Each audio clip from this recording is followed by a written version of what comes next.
a raíz de volver a conectarse con el presente, decir, no, yo tengo una sola oportunidad en mi vida de hacer un cambio que realmente impacte. ¿Qué quiero dejar yo a mi entorno, ¿no? Algo que me trascienda. Bitso me daba la oportunidad de cambiar la humanidad, o sea, de cambiar la forma en que la gente va a vivir su vida en el futuro, porque estamos tratando de cambiar el sistema monetario. Si el sistema está completamente roto, le están estafando. A la sociedad le están estafando literal. Malas decisiones que terminan afectando, como vos decías, a generaciones que se paga con tiempo de vida. Y la vida es muy finita. Entonces estamos en ese punto de la historia en donde tenemos una tecnología en el sistema monetario que está a punto de cambiar la concepción del sistema monetario como lo conocemos hoy. ¿Qué lo respalda Bitcoin? Lo respalda la tecnología misma, ¿no? La internet. O sea, ese es el concepto de descentralización. Ahora vos no vas a tener que confiar o depositar la confianza en un país o en un grupo político de turno. El éxito, por más que financieramente me vaya bien o laboralmente me vaya bien, no es nada si no tenés con quién compartirlo. Tenía que tomar esas decisiones difíciles, fue en gran parte gracias al kite.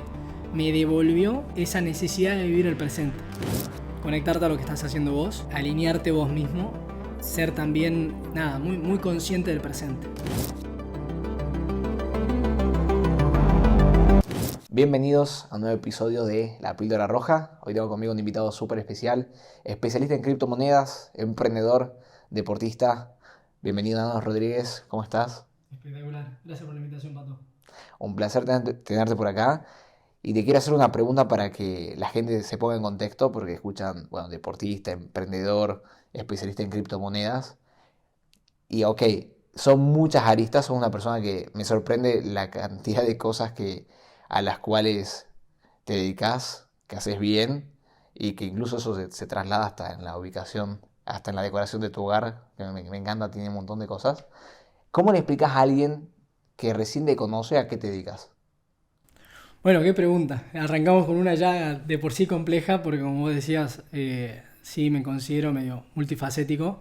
Como vos decías, tengo por un lado mi lado profesional, soy licenciado en comercialización, sin embargo me especialicé en fintech y criptomonedas. Hoy soy director de alianzas estratégicas en una compañía mexicana llamada Bitso.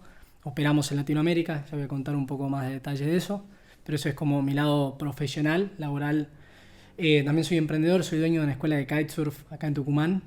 Si bien es trabajo, yo ya lo considero como mi pasión, ¿no? El lado de aportar a la sociedad, en donde uno lo toma como para divertirse, más que el lado profesional o laboral, ¿no? Comparando Bitso. Y después un lado deportista también, hago kitesurf, hago varios deportes, que diría que el principal es kitesurf. Y bueno, también me ha dado otras felicidades y me contribuye a mí como persona de diferentes ángulos, ¿no? Porque tengo una marca que me sponsorea y a la que también hago mis contribuciones en redes y demás. Entonces, entre esas tres aristas quizá, me definiría, o creo que me terminan de formar como persona, ¿no? Que te representan básicamente. Que me representan. Ok, son estas áreas las vamos a ir cubriendo, Sí. parte por parte. Ok, vamos por la parte Bitso, que fue la primera que mencionaste. Dale. ¿Qué papel cumplís vos dentro de Bitso? Porque estamos hablando del mundo cripto, ¿no? Que por ahí la gente desconoce incluso a día de hoy que es 2024. Gente, si están en 2024 y no saben mucho de cripto, les recomiendo aprender porque se están quedando atrás. ¿Cómo le explicás, a la gente esto, ¿no? ¿Cuál es tu función en Bitso? ¿Qué es Bitso? Para poner un poco en contexto. Perfecto. Bueno, como mencionaba, soy director de alianzas estratégicas en esta compañía, pero antes de ahondar un poco en ese rol, le voy a contar un poco a la gente de qué se trata Bitso, ¿no? ¿Qué es? Es una empresa que nació en México en 2014. Es una plataforma financiera que desarrollamos servicios apalancados en criptomonedas para competir en el segmento financiero. Para bajarlo un poco a tierra, ¿qué es lo que hacemos? Brindamos servicios de transferencias bancarias, transferencias internacionales, ayudamos a diferentes segmentos de usuarios, tanto individuos o usuarios como podríamos ser nosotros, como a empresas a operar y a solucionar las necesidades o problemáticas financieras que puedan aparecer en el día a día. Actualmente esta plataforma tiene más de 8 millones de usuarios y unas 1.500 empresas clientes que operan con nosotros.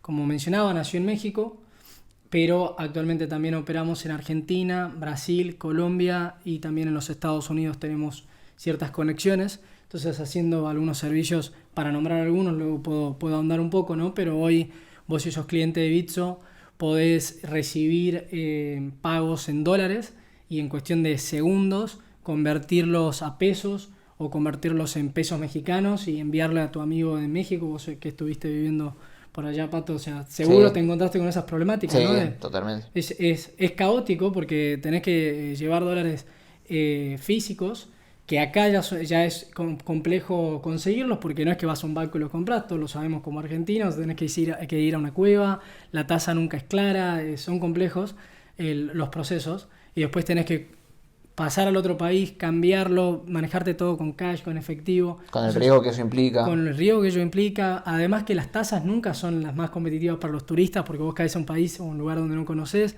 tenés que transar con esa casa de cambio. Sí, sí. Son procesos bueno, entre muchas de las aristas que las criptomonedas quieren solucionar, hoy en Bitso es una de nuestras principales fortalezas, ¿no? El atender a esas necesidades o problemáticas que los usuarios como nosotros pueden tener al migrar o al recibir pagos si sos un trabajador freelancer, lo complejo que es recibir tu sueldo, tu salario en una plataforma dedicada a eso y luego convertirlo a pesos a una tasa competitiva, ¿no? Entonces, Bitso ayuda a esos diferentes segmentos y bueno, y específicamente yo como director de alianzas estratégicas, que ahí era un poco el foco de tu pregunta, llevo las relaciones comerciales con nuestros proveedores o intermediarios que nos ayudan a desarrollar productos o las rampas dentro de Bitso. Para bajarlo un poco más a tierra. Por favor. Llevamos las relaciones comerciales con nuestros bancos en Argentina, con los procesadores de tarjeta de créditos, con los intermediarios de pagos en los Estados Unidos, con los bancos de Estados Unidos, de México, porque claro, nosotros somos como una billetera que tenemos productos financieros construidos, pero necesitamos de los servicios que también los bancos ofrecen o ciertas empresas ofrecen para permitirle al usuario que vos puedas depositar o transferir tus pesos a la billetera o si te vas a México a hacer una transferencia de tu banco en México hacia la billetera. Entonces, somos un equipo de 4 personas, estas tres personas me reportan a mí y estamos divididos por regiones geográficas, entonces cada uno tiene su área de especialidad, ¿no? La persona está basada en Estados Unidos, lleva las relaciones comerciales con nuestros proveedores en México y en Estados Unidos, otra persona basada en Córdoba como Benja detrás de cámara, que lleva las relaciones para Colombia y Argentina, y otra persona basada en Brasil, que lleva nuestras relaciones comerciales con los bancos y socios comerciales de ahí en ese país.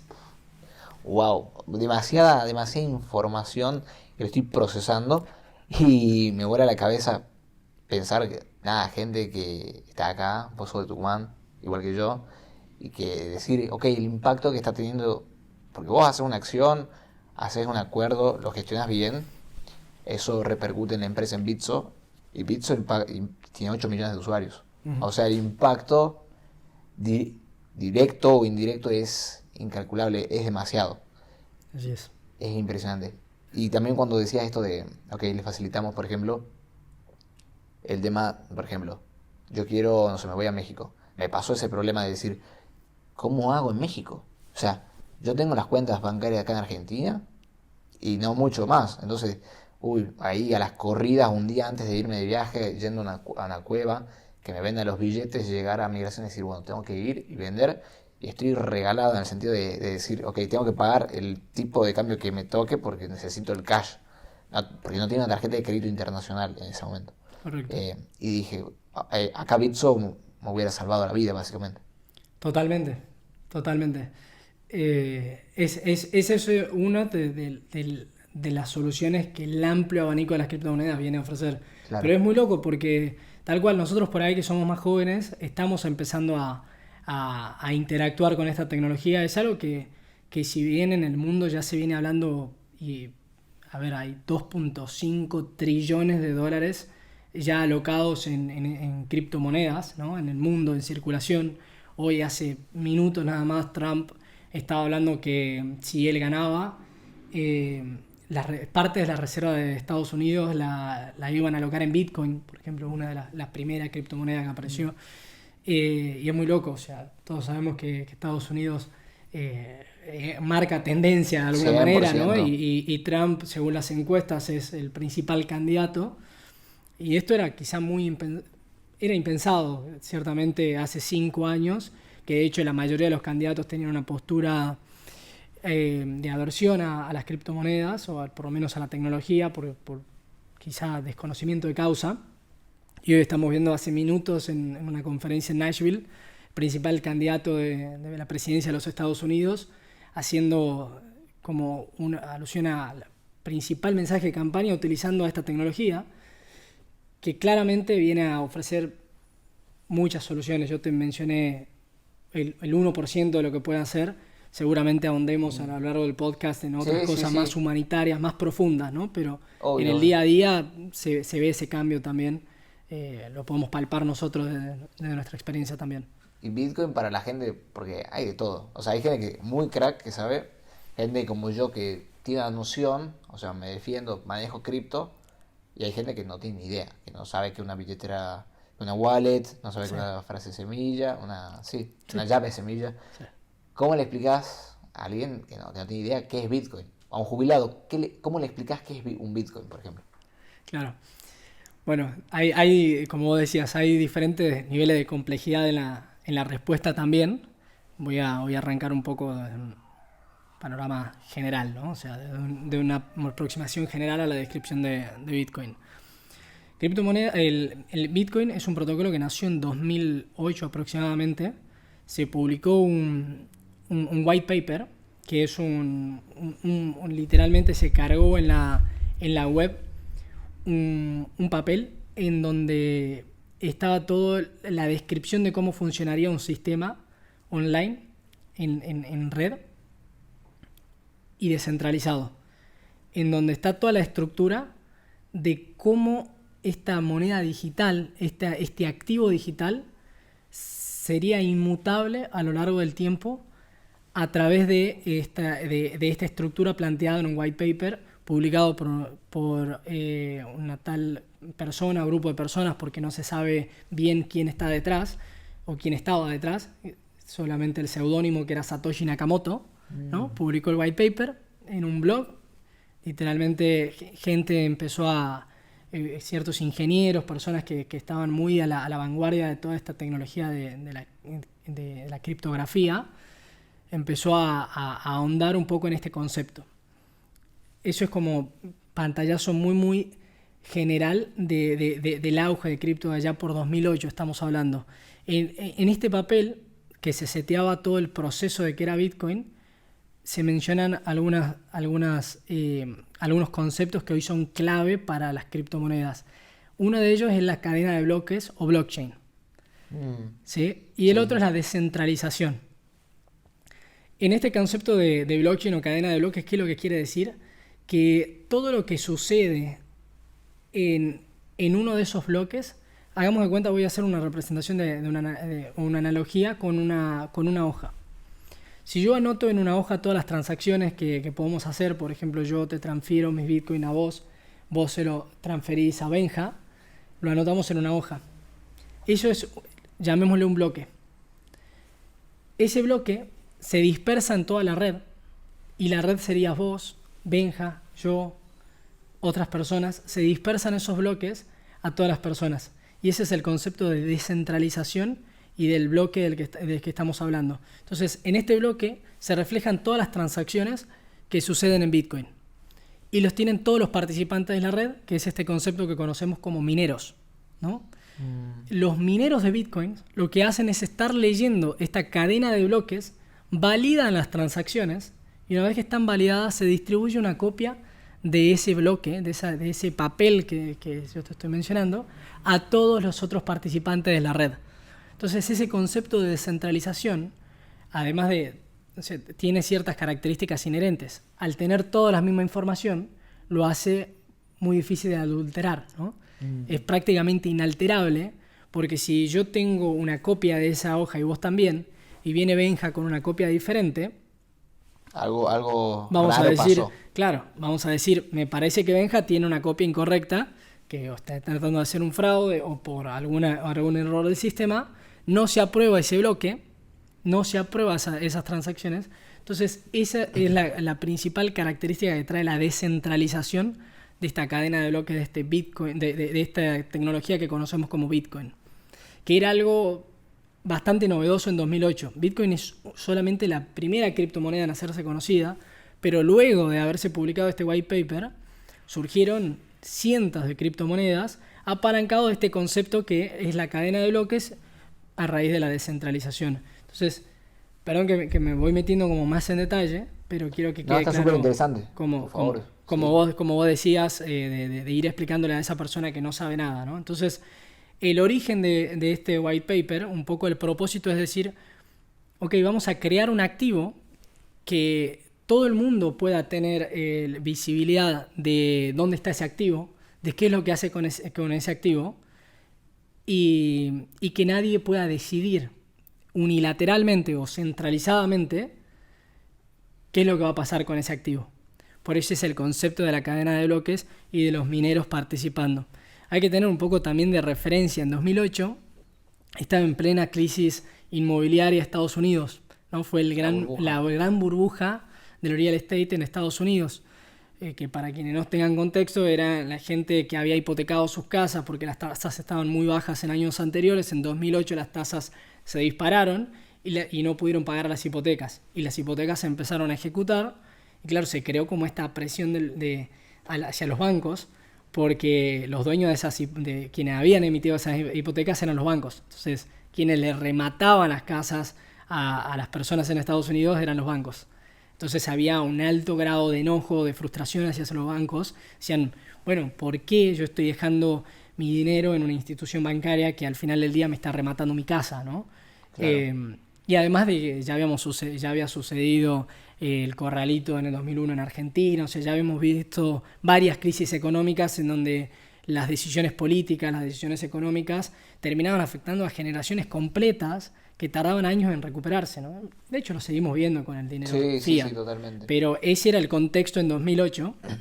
Y bueno, se publica esto como una forma de escape, ¿no? Decir, ok, estamos en un modelo que está profundamente corrupto o roto de por sí, este modelo económico, este modelo del dinero fiat. Vamos a plantear una alternativa superadora, descentralizada, con emisión limitada, ¿no? Porque la emisión, lo que conocemos como inflación, o la emisión monetaria, que produce inflación, perdón, es algo que afecta a todos los países, afecta al mundo. O sea, hay más dinero en circulación en el mundo que nunca antes, pero la gente más pobre que nunca. O sea, si uno compara el poder adquisitivo, la cantidad de bienes que podíamos comprar, que podían adquirir las generaciones anteriores, contra lo que se puede adquirir en tiempos modernos, estamos peores que antes. Porque esa inyección de capital ha hecho que las economías se vayan empobreciendo, ¿no? Y es un reflejo también del modelo económico que estamos transitando, que claramente está desde su raíz roto como estructura, ¿no? Entonces Bitcoin, cuando nació en 2008, nació como un poco en ese espíritu de romper con lo que venía sucediendo, y por eso trae este concepto que era la cadena de bloques que comenzaba recién, o la descentralización, para que no pueda haber un solo organismo que decida emitir nuevos bitcoins o nuevas monedas, pero tampoco que puedan adulterar, que pueda alterar todo eso que venía sucediendo, y es 100% transparente lo que sucede en esa red, todo el mundo lo conoce. Perdón que me explayé No, no, bastante, no. pero Y el punto este de que el sistema está completamente roto es algo que leí. Cuando lo leí era como, nos están estafando, a la sociedad le están estafando literal. O sea, tu abuelo trabajando a mi edad se podía comprar una casa probablemente. la gente de mi edad, de a pie, que tiene un trabajo tradicional, a suerte se puede alquilar un depto Ujú. ahí nomás. Y es esto, ¿no?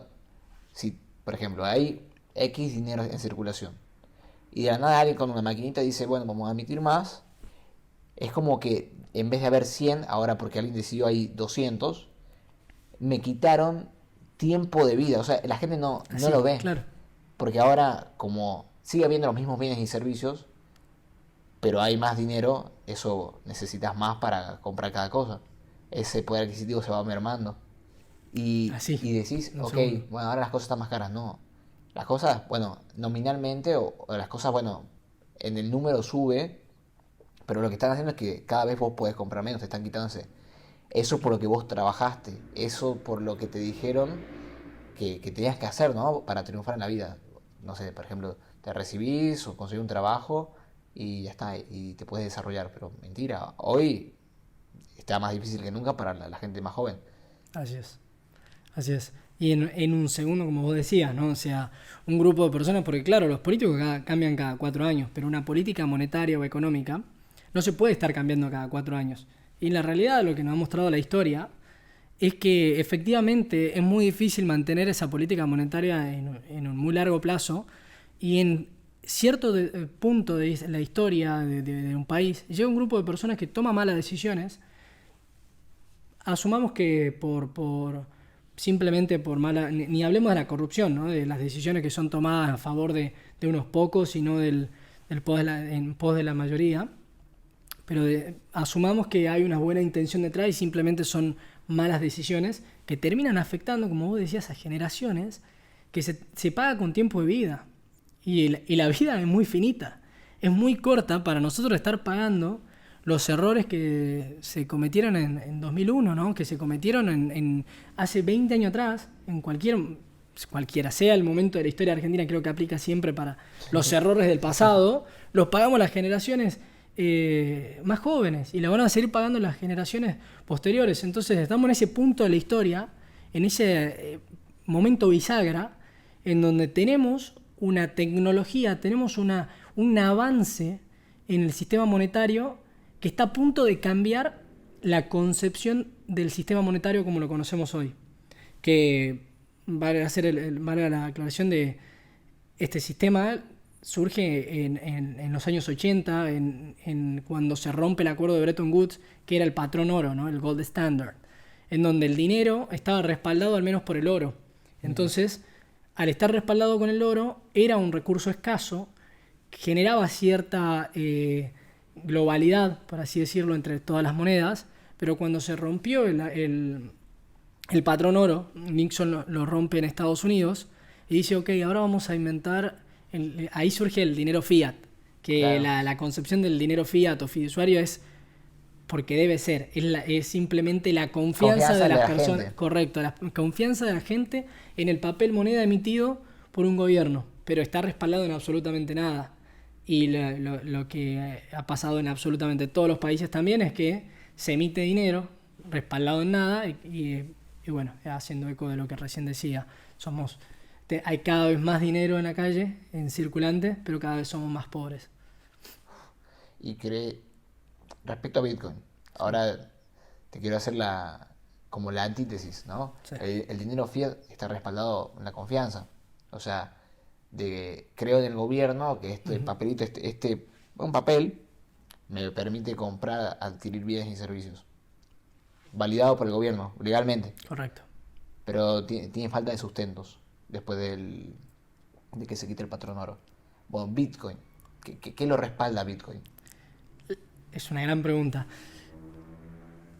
Lo respalda la tecnología misma, ¿no? La internet. O sea, ese es el concepto de descentralización.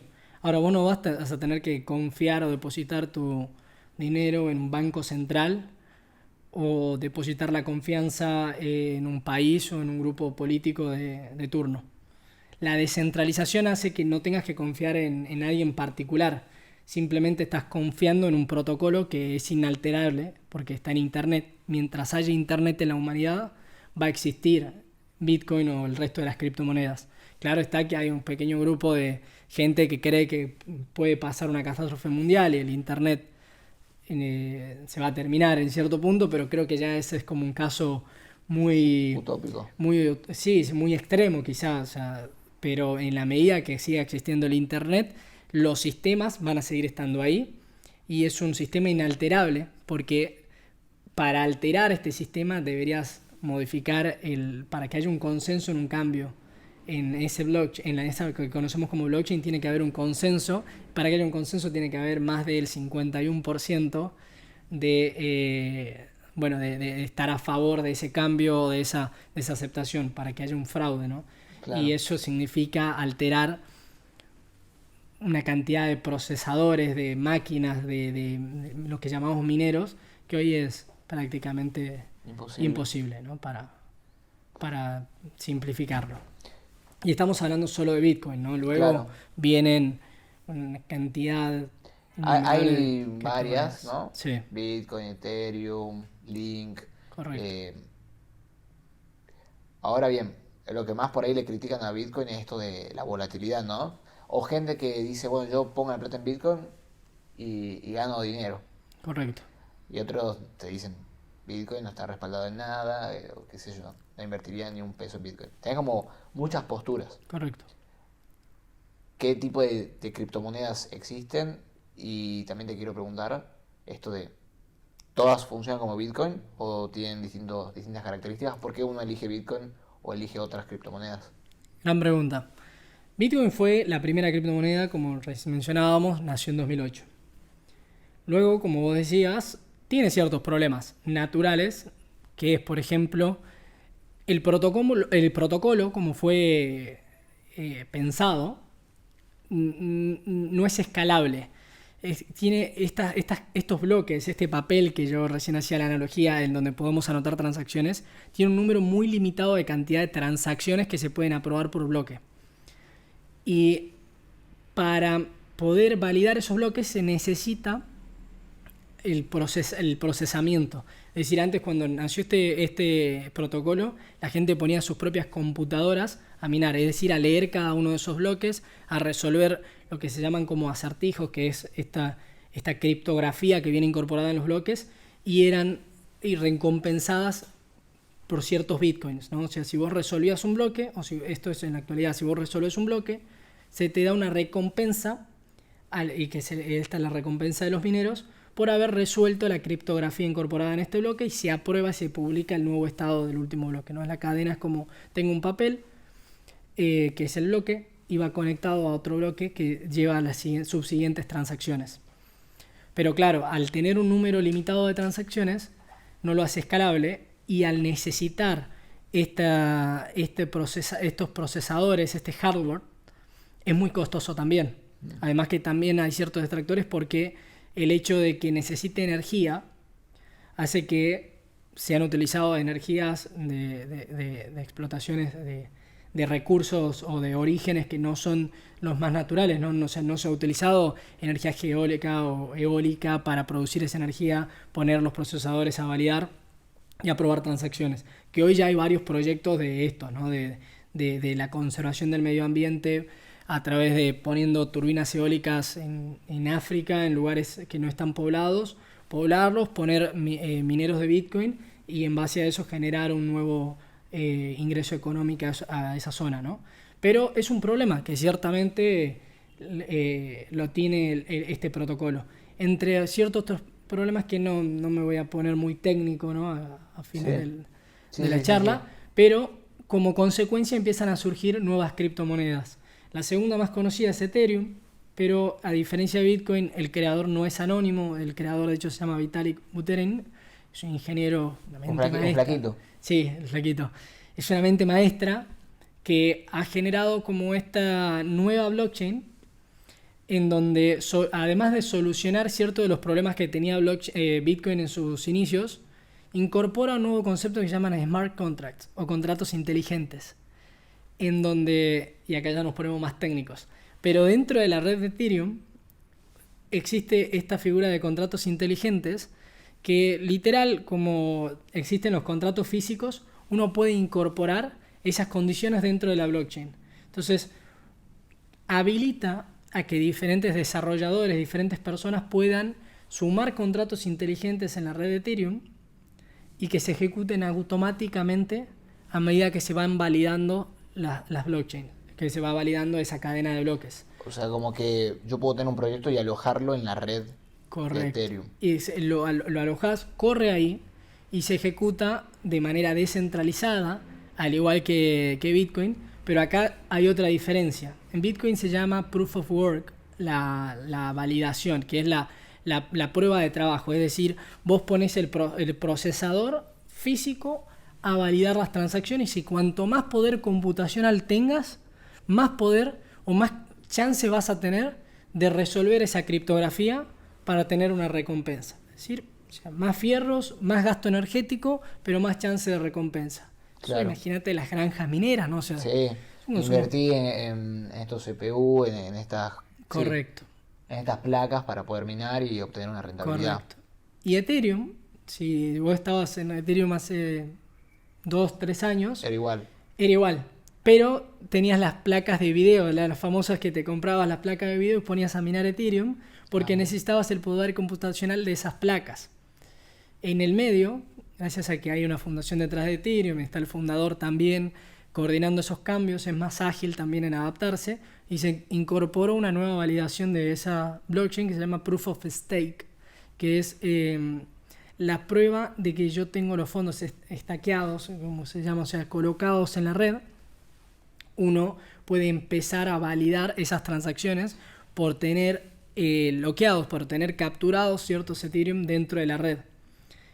Como que yo lo tengo, digamos, tengo Ethereum en la red y por eso es como que estoy validando. Claro, correcto. Va a haber un nodo o alguien que ponga ese recurso, porque al fin de cuentas también necesita hardware, pero va a estar centralizado y no vas a tener que competir en el poder computacional que necesites para validar. Porque vos te vas a sumar, por ejemplo, un pool de Ethereum y vas a formar parte de los Ethereum que tiene ese nodo para procesar. Entonces, cuantos más Ethereum estaqueados tenga el nodo, ahora es justamente el equivalente al minero en la red de Bitcoin, ¿no? Cuando hablamos de nodo en Ethereum. Entonces, ese nodo es el que va a validar las transacciones y va a tener más chances o más recompensas, mejor dicho, cuanto más Ethereum tenga dentro estaqueado ese Cuando nodo. decís lo de smart contracts, por ejemplo, Sí. es un contrato, no sé, pienso yo en abogados, lo típico, ¿no? Bueno, se firma que el día de la fecha, no sé, se encuentra acá Nano Rodríguez, Patricio González, acuerdan tanto. Hacer este podcast por tal valor, por ejemplo. Correcto. Eso es legal, ¿no? Yo después, Sí. si hay algún problema, voy a un juez y lo resolvemos. ¿Y eso cómo se traslada a Ethereum, por ejemplo? Así como vos lo dijiste, se codearía un contrato en un lenguaje de programación que se llama Solidity. Se lo incorpora a la red y la red, cuando lea los parámetros que vos le condicionaste dentro de Ethereum, lo va a ejecutar. Y es inalterable de igual manera que hablábamos, porque es una blockchain descentralizada en donde hay gente validando esas transacciones. No puede venir una persona y decir, no, este contrato ya no está vigente, ¿no? Porque esto es obviamente una sobresimplificación de lo que los contratos inteligentes pueden hacer, pero para que la gente lo entienda está muy bien el ejemplo que trajiste, que es: firmamos un contrato que se va a ejecutar si River gana 2-1, ¿no?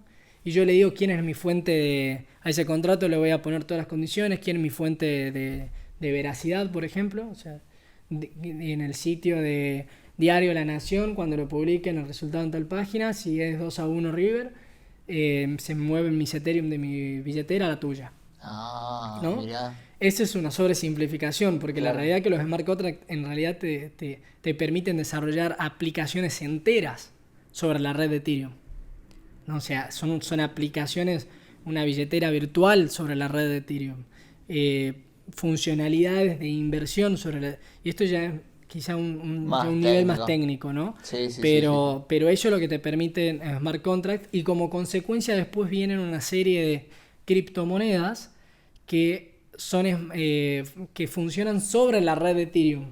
Es decir, son rollups, le dicen así, que toman la red de Ethereum como blockchain madre y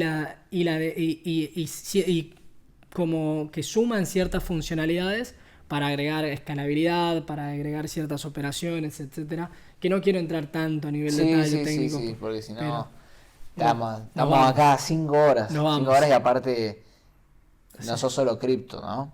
Sos Así. mucho más que eso y creo que puede ser un buen momento también para migrar, por ejemplo, a otra instancia, que es el tema del kitesurf. Súper, súper dinámico, pasamos de estar hablando de smart contracts y vamos a pasar a hablar de deportes extremos. Pero me parece eso que, digamos que eso habla de quién sos, ¿no? Habla de tu esencia, habla de alguien que no se identifica solo con su trabajo, que vos le preguntás a alguien, ¿quién sos? Soy abogado o soy médico. Yo digo, bueno, chabón, ponele un poco de onda, no sos solamente esa profesión y también menos si me lo decías así. Yo, por ejemplo, cuando era chico, me acuerdo que cuando preguntaban a qué se dedica tu papá, mi papá tiene una empresa de construcción y mi papá siempre me dijo, bueno, la empresa no entendía. Claro. Y yo no sabía cómo explicarlo, pero otra cosa es cuando lo decís, no sé, me dedico a ayudar a, por ejemplo, a gente que quiere crear grandes proyectos, que quiere construir sus hogares, a que lo puedan realizar. O sea, cómo vos lo comunicás, creo que es clave. Y por eso me parece interesante no solamente quedarnos con la parte de Bitso, sino ir más allá en otras áreas que también te componen como persona. Y esto del kitesurf. ¿Qué rol cumple en tu vida? ¿Qué es para vos? ¿Qué representa para vos el kitesurf? Qué bueno lo que comentaba del dinamismo de las personas o cómo estamos compuestos de diferentes facetas, la vida misma. A mí el kitesurf, yo creo que tengo que remontarme un poco a cómo lo conozco para explicar qué es lo que hoy representa para mí. Yo vivo en Buenos Aires, unos 4 años más o menos trabajé en Mercado Libre, en Mercado Pago, para aquel entonces trabajaba ahí. Y claro, como una buena compañía tech, Mercado Libre es súper desafiante, súper demandante. Y yo estaba absorbido por el mismo sistema, ¿no? Laboral. O sea, estaba totalmente enfocado en lo que estaba haciendo, que era mi trabajo.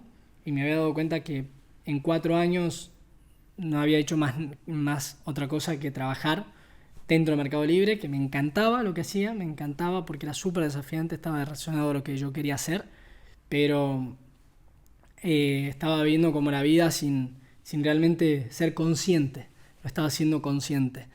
Y un día fui a almorzar ahí cerca del río, no tenía idea de lo que se trataba el deporte, lo vi ahí un día de verano, yo todavía todo estresado por la jornada laboral, había sido un viernes, y, y de repente veo estas cometas gigantes en el aire, la gente disfrutando en el río, y para mí, ¿qué es esto? O sea, no sabía ni cómo se llamaba el deporte, ¿no?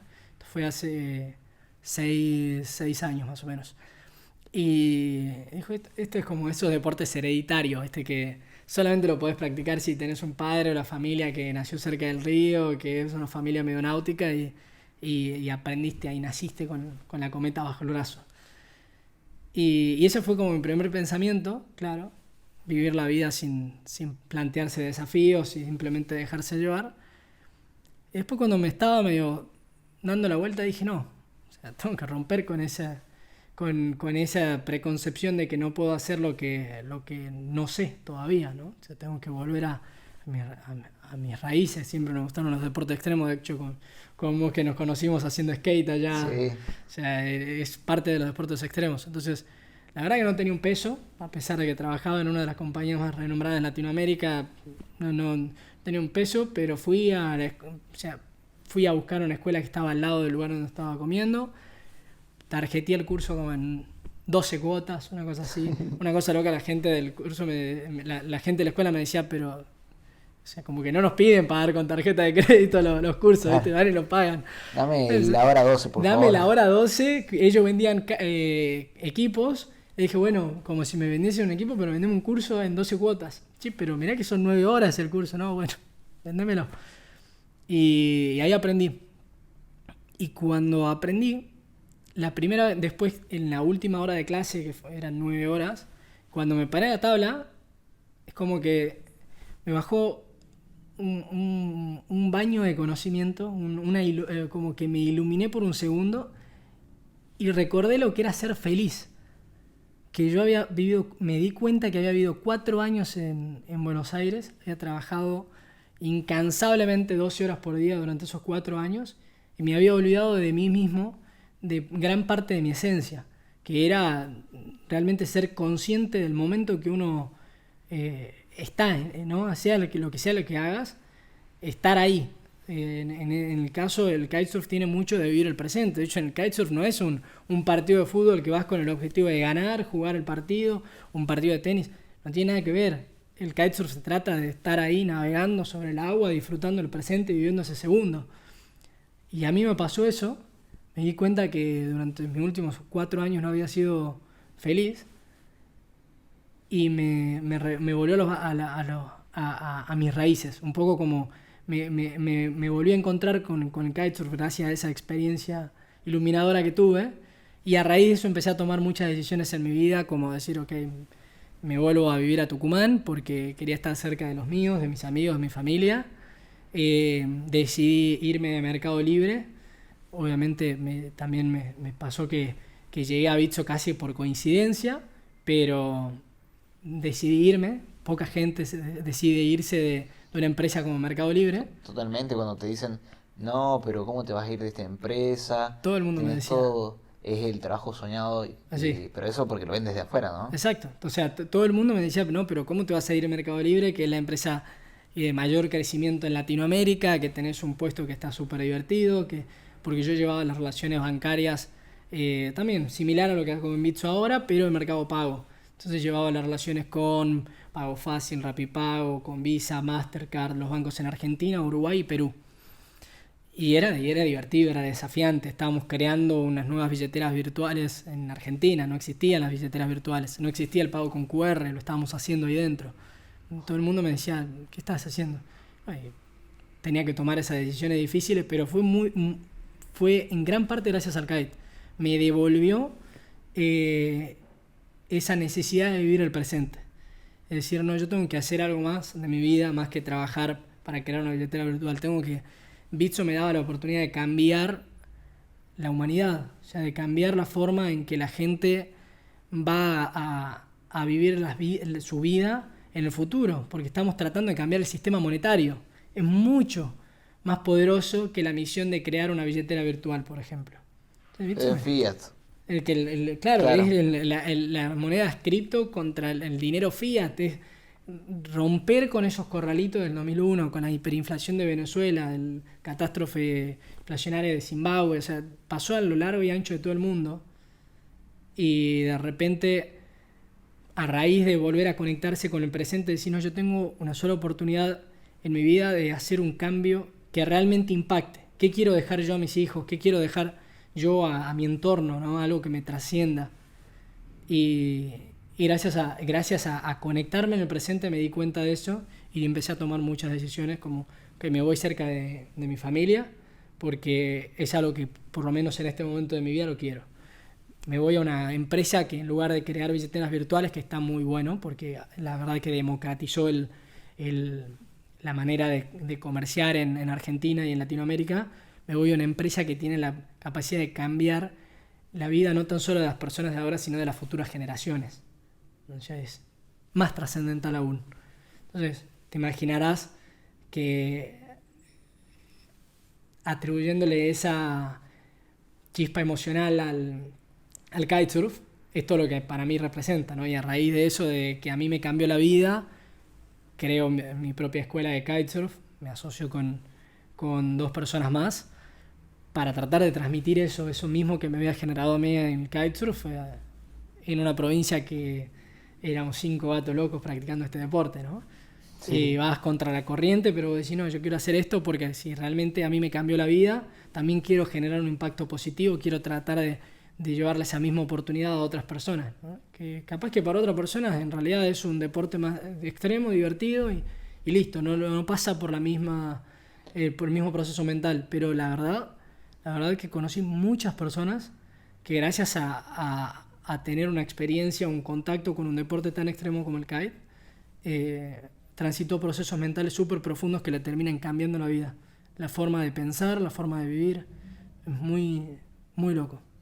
¿Qué analogía encontrás o similitud encontrás entre el kitesurf y, y la vida misma? O sea, Mm, viste, por ejemplo, no sé, vas al fútbol, te das cuenta que, no sé, que la parte del compañerismo tiene que estar presente en la vida.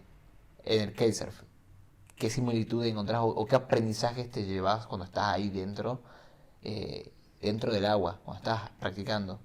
¿Qué se te viene a la mente? ¿Qué pensás? O pensás, porque también calculo que tiene mucha parte de acción, pero bueno, yo nunca practiqué, yo practiqué solamente skate, que ahora estoy volviendo a conectar con esa parte y ujú, me di cuenta también que me encontraba todo el día ahí laburando y dije, me falta esta parte del niño interior. mm, Y se sintió muy bien, la verdad, volver. claro. Me imagino, no sé si a tu nivel, porque vos estuviste 4 años en Mercado Libre, pues eso me imagino que debe haber sido una etapa dura, de muchísimo aprendizaje probablemente, pero dura.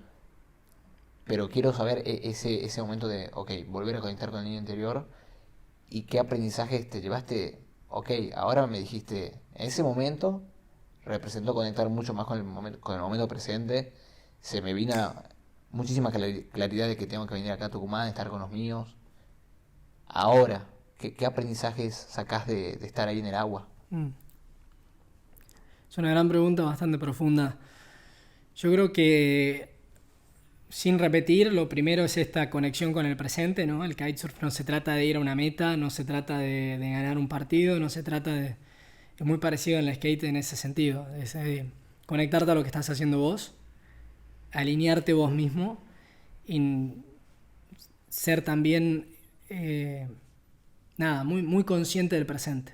Eso es lo primero que me doy cuenta que los deportes extremos como el skateboard o el kitesurf te ayuda, ¿no?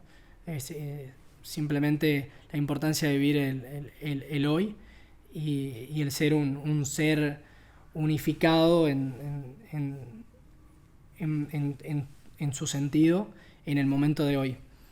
Otra analogía es claramente lo loco de poder mutar las fuerzas o las direcciones, ¿no? Esto quizá un poco más descabellado, pero uno navega siempre casi que en contraposición del viento. Si el viento te lleva hacia el sur, uno navega en la mayor parte del tiempo hacia el este o el oeste. O sea, perpendicular, ¿no? A las fuerzas que te están empujando hacia una dirección. Si hay que hacer una analogía, yo creo que la vida misma también se trata de eso, ¿no? Cuando todas las fuerzas eh, tiran hacia un lado, uno puede mutarlas naturalmente y convertirlas en el curso de acción o dirección que uno quiera, quiera ir, ¿no? Charly García decía, cuando todos tiran para abajo, es mejor estar atado a nada.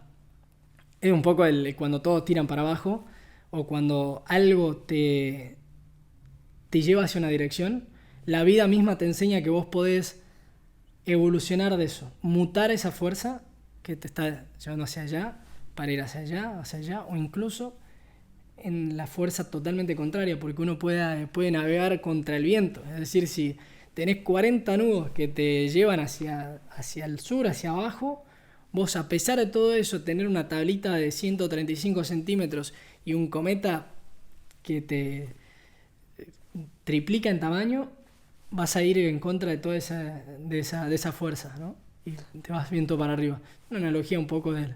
Y Respondiendo a también la pregunta. cómo ese cambio de rumbo te eleva, porque eso es lo divertido, ¿no? Esos Sobre saltos. todo, Vos tenés un récord sobre de todo, saltos, ¿no? eh, ¿Cuántos fueron más altos hay que llegaste a saltar? 18 metros por ahí, es decir, bastante altito. 18 metros. Sí, Wow. eh, No, no. sí, sí, te da un poco de vértigo. Sí, me Eh, imagino. Y ahí es como, ¿pero tenés algún tipo de arnés o sí, vas con vas todo? vas con un arnés de cintura y es muy cierto lo que vos dijiste, mirá, o sea, sin haberlo practicado, uno salta haciendo una fuerza contraria a donde va el viento. Se resiste a la fuerza del viento y esa tensión genera que te vayas para arriba. Gran analogía. Mira. ¿Y cómo acomodas todo o cómo balanceas esto de Estoy en la cabeza de una empresa que quiere cambiar el rumbo del sistema monetario y quiero conectar con el presente. Quiero practicar Kaiser y tener también la parte de la escuela. ¿Cómo encontrás ese balance entre trabajo, porque es un trabajo en relación de dependencia, Ujú. sos el líder ahí, pero cómo encontrar ese balance entre la relación de dependencia, el emprendimiento y también el disfrute? Sí. Es un esfuerzo constante, no es algo, no hay una receta mágica, hay periodos de tiempo que toca hacer algún viaje laboral y estás 15 días enchufados enchufado a algo, ¿no? Claramente es un poco más demandante el trabajo en relación de dependencia, porque si tenés un viaje laboral de 10 días, estás los 10 días ahí levantándote de las 7 de la mañana, laburando hasta las 11 de la noche, porque estás generalmente entre eventos del trabajo, cenas y demás. Pero por eso es que no hay una receta, una fórmula mágica que aplique a todo momento. Es un trabajo continuo y también de asociarse con las personas correctas. Esto aplica en las personas que uno elige para transitar la vida, la, la pareja que tenés al lado. Yo la pareja que tengo hoy al lado es una persona Marina, a mí me potencia. ¿No? Recién el que estaba ahí detrás de cámara y te estaba tirando ideas a vos de preguntas, ¿no? Sí, Es, quería entrevistar a ella, me parece. ¿Viste? Que quería sumarse ella. Yo creo que el tener las personas correctas en el entorno es clave, porque son al final ciertos engranajes que tienen que funcionar siempre, ¿no? Y que si vos tenés a la persona incorrecta al lado, te puede generar una pesadilla, un dolor de cabeza o todos los planes que vos puedas querer tener o del equilibrio ese que querés generar, te lo puede romper en un segundo.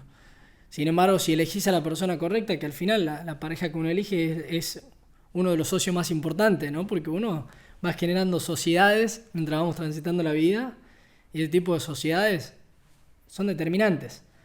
Y yo creo que esa también ha sido una pieza clave, saber elegir el entorno, mis socios y mi pareja, que creo que en realidad son todos sinónimos, ¿no? Sí, son Eh, distintos los ámbitos nada más. Son distintos los ámbitos, pero eso ayuda mucho en generar ese equilibrio que uno busca.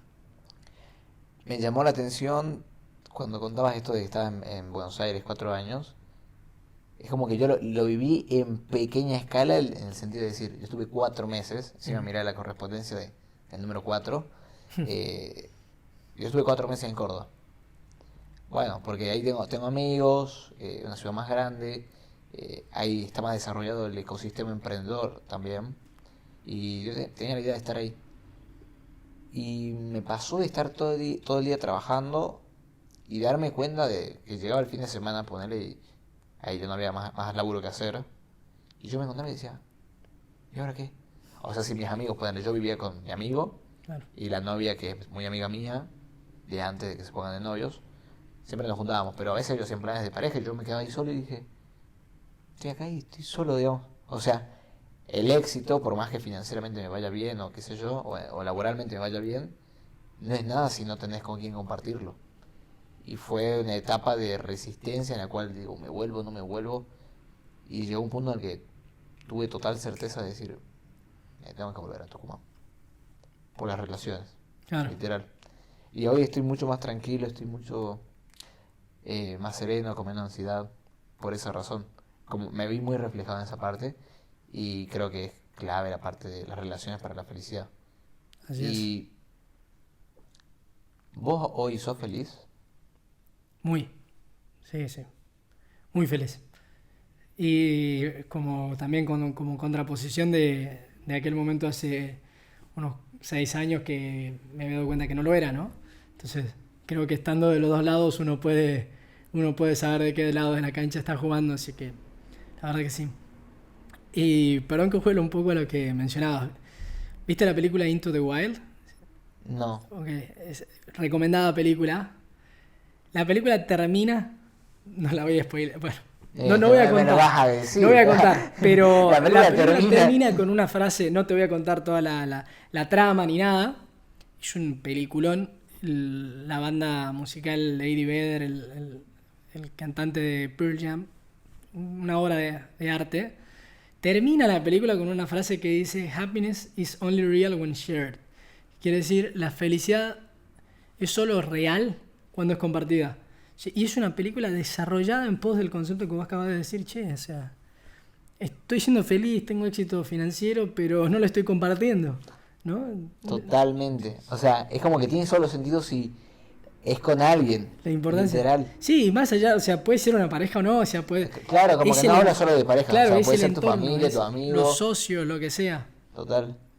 Sí, eso fue un aprendizaje que tuve hace poco, y que dije, tuve que irme y experimentarlo para darme cuenta de lo que había que trabajar, ¿no? ¿Viste? Y lo que había que valorar. Así que eso es como que algo en lo que estoy poniendo full enfoque hoy, y que nada, hace que esté más chill, más tranqui, que pueda desarrollar proyectos como esto del podcast y estar... La palabra es como que estás alineado, Ujú. como que estás alineado con lo que querés y no tenés como esa nubla mental que te genera el no tener con quién compartirlo. ¿Y hoy te Así sentís es. que estás alineado, tipo con tu propósito? Sí, yo creo que sí. Yo creo que, de nuevo, ¿no? No hay fórmulas, es todo un Sí, es todo altibajo. personal la Es todo un pregunta. altibajo, así como la felicidad, no hay un estado de felicidad absoluta, sino que es la pequeña sumatoria de momentos felices que hace que la balanza empuje más hacia la felicidad. Yo creo que la alineación también es una pelea que hay que librarla todos los días, pero yo me siento alineado, tengo muy claro lo que a mí me trasciende y lo que quiero para esa trascendencia, ¿no? Y un poco también el motivo, y volviendo a que me hayas invitado acá, el poder dejar algo más de lo que estamos haciendo al resto de la gente, el poder transmitir, es parte, ¿no?, de esa alineación. Que vos hayas decidido hacer Píldora Roja también creo que viene como casi consecuencia de que vos te hayas alineado, ¿no?, y hayas decidido o hayas entendido qué era lo que vos querías en ese descubrimiento propio. Y Y hay que animarse porque también mucha gente, esto a mí me pasó a mí y no tengo problema en decirlo con el público. Yo ya la idea de la píldora roja, el nombre lo tenía y el logo lo tenía desde 2022, pero me monté un montón de excusas, mil cuentos para no ejecutarlo.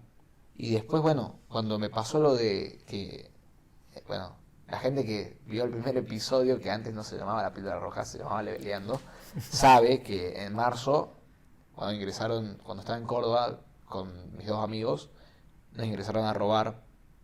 Historia hecha corta. Nos ingresaron a robar tres tipos armados, nos ataron, se estaban llevando todo.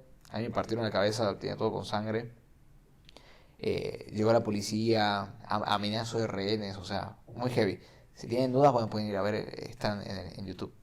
Eh, pero en ese momento en el cual tenía la pistola en la cabeza, ahí yo decía, ¿cómo no me animé a emprender lo que yo quería por miedo a los demás? Soy un cagón. Eso y cómo no compartí más tiempo con mi familia. Esos eran los dos aprendizajes, como las dos ideas que no me dejaban irme tranquilo. Si acá se acaba el cuento, esto es lo que me faltó. Esto es lo que tenía que trabajar. Salió todo bien. Básicamente los atraparon, no se llevaron nada.